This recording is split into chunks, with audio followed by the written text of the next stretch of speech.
Assalamualaikum warahmatullahi wabarakatuh. Perkenalkan, nama saya Siti Nur Aziza. Saya dari Program Studi Pendidikan Fisika, Fakultas Keguruan dan Ilmu Pendidikan Universitas Sriwijaya. Saya di sini akan mempresentasikan artikel yang saya buat untuk memenuhi tugas akhir mata kuliah Kajian dan Aplikasi Fisika. Judul artikel yang saya buat itu ialah Studi Perbandingan Kondisi Polusi Cahaya pada waktu malam dan fajar di Kota Yogyakarta berdasarkan tingkat kecerahan langit. Baiklah, pembahasan pertama pada video saya kali ini ialah tentang apa hal yang memelatar belakangi saya untuk menulis artikel ini. Pengamatan astronomi itu merupakan pengamatan terhadap benda-benda langit. Contohnya itu pengamatan awal bulan atau pengamatan gerhana matahari atau pengamatan gerhana bulan dan sejenisnya. Jadi pada intinya itu pengamatan astronomi itu merupakan pengamatan yang dilakukan dengan cara mengamati benda-benda langit dengan tujuan tertentu.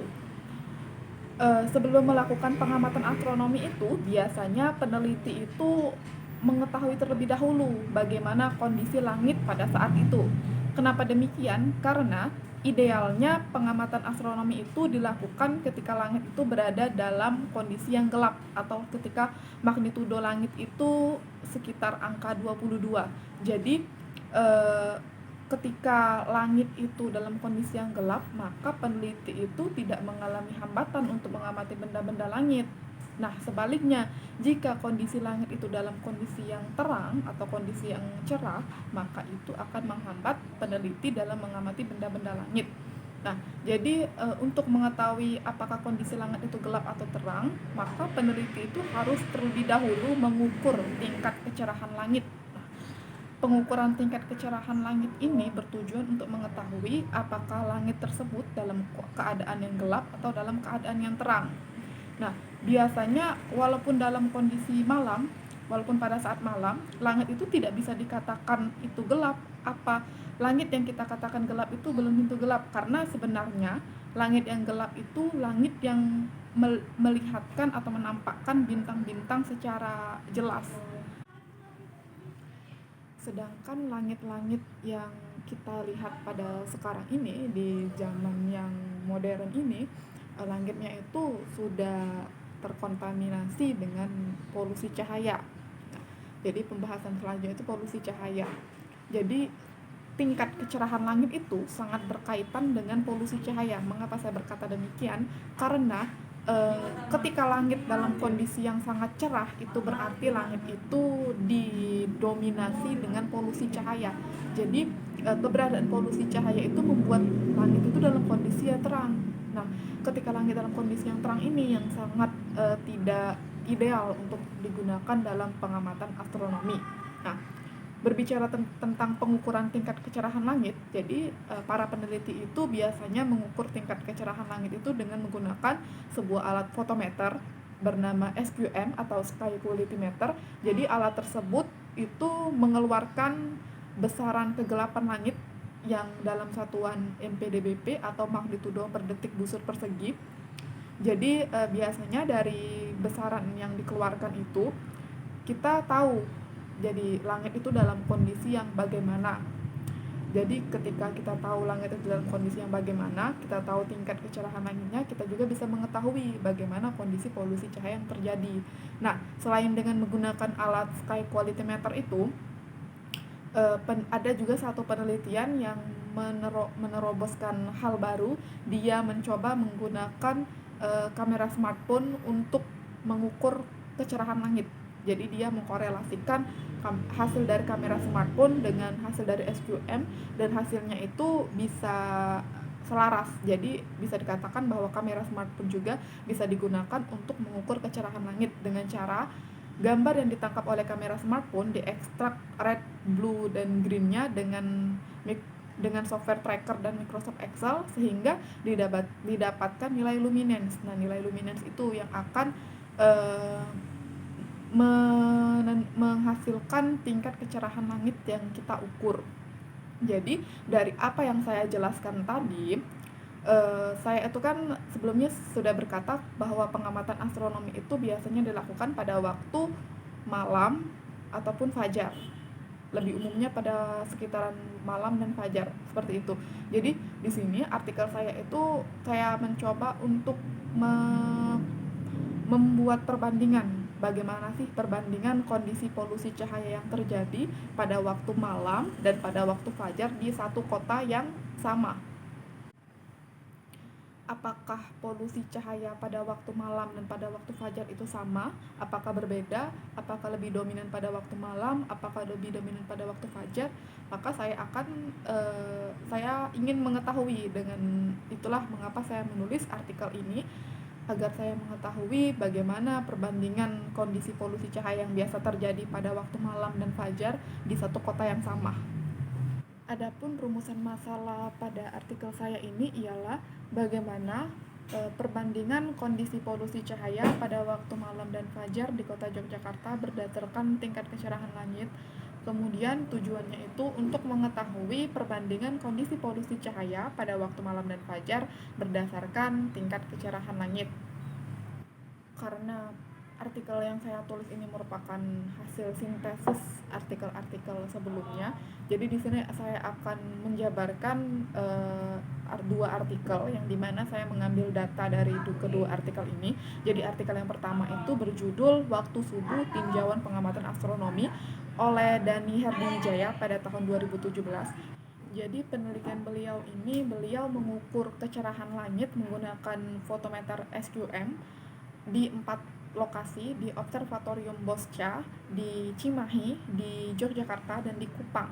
Tetapi pembahasan beliau pada artikel beliau itu hanya menekankan tentang kondisi kecerahan langit di kota Kupang.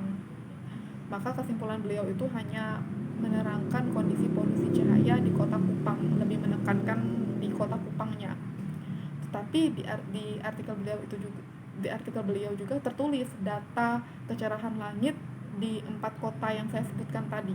Maka dari artikel beliau ini saya mengambil data kecerahan langit pada kota Yogyakarta. Artikel yang kedua itu berjudul Korelasi Pengukuran Tingkat Kecerahan Langit dengan menggunakan kamera smartphone dan sky quality meter berbantuan tracker, itu oleh Ruslin Zainal Badiun, Yudiakto Pramudia, dan Oki Mustafa pada tahun 2021. Jadi artikel mereka ini baru. Mereka itu mencoba untuk mengkorelasikan pengukuran kecerahan langit dengan menggunakan kamera smartphone dan dengan menggunakan sky quality meter. Jadi kedua hasil dari dua alat yang berbeda itu mereka korelasikan menjadi satu, dan hasilnya itu selaras. Jadi kamera smartphone bisa dikatakan efektif juga untuk mengukur tingkat kecerahan langit.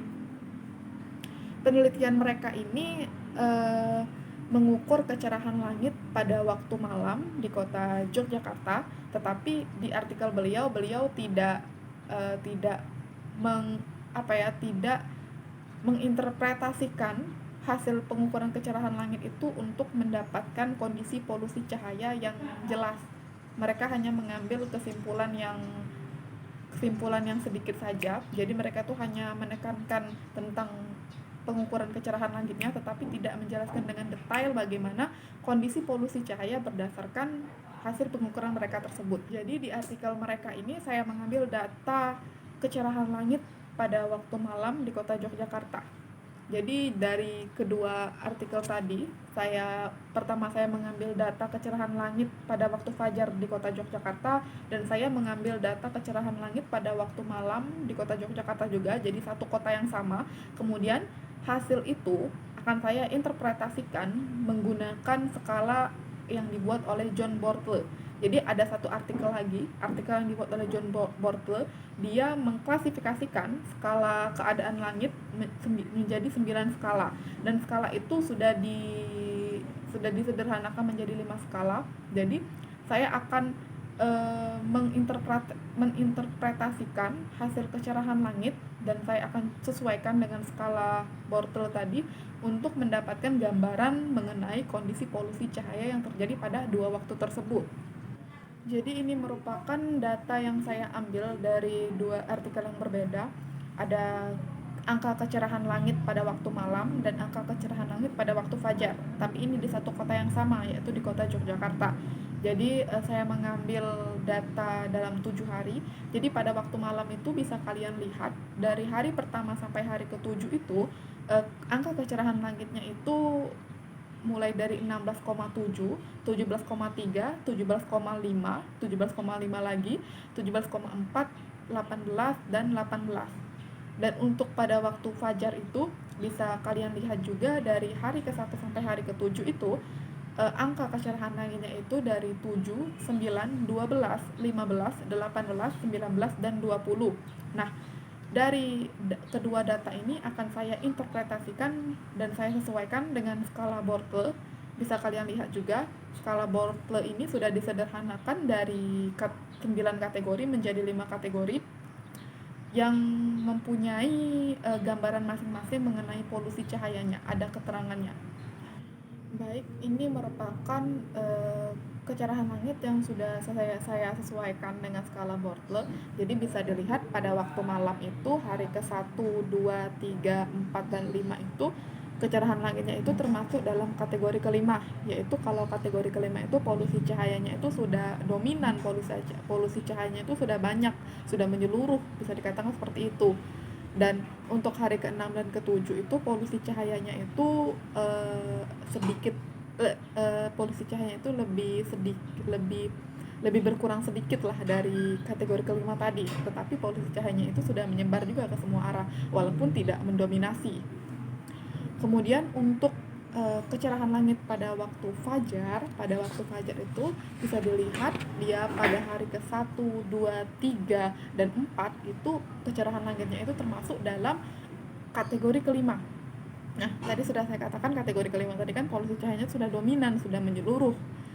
Kemudian untuk hari kelima dan 6 pada waktu fajar ini kategorinya itu dalam kategori keempat.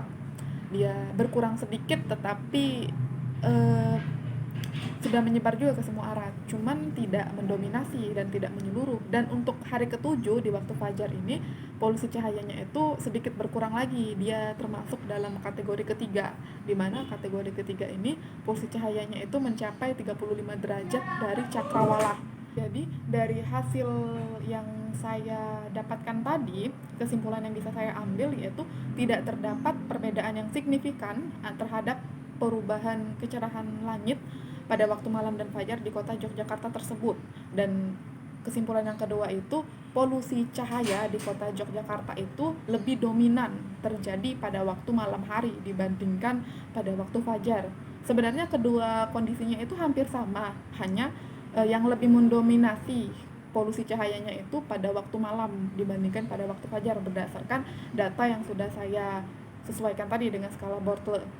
Kalau berdasarkan dari artikel-artikel yang saya baca, memang polusi cahaya itu lebih mendominasi pada waktu malam hari, karena pada waktu malam hari itu terdapat penerangan-penerangan yang berlebihan dari bumi, dari tangan-tangan manusia. Contohnya itu lampu jalan atau kendaraan yang lampunya itu menyorot sangat terang. Jadi cahaya-cahaya berlebihan ini yang akan menjadi polutan bagi kondisi gelapnya langit. Nah, sedangkan pada waktu fajar itu kan mungkin penerangan-penerangan yang seperti itu sudah mulai dimatikan. Jadi polusi cahayanya itu bisa berkurang karena seperti yang saya katakan awal tadi, kalau polusi cahaya itu pencemarannya itu cahaya itu sendiri yang menjadi sumber pencemarannya. Jadi ketika banyak sumber cahaya-cahaya yang berlebihan, maka langit itu akan didominasi oleh polusi cahaya.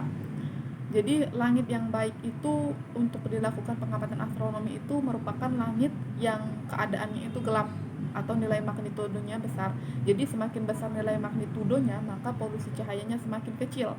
Sebaliknya, semakin kecil nilai magnitudo langit, maka polusi cahayanya itu semakin besar.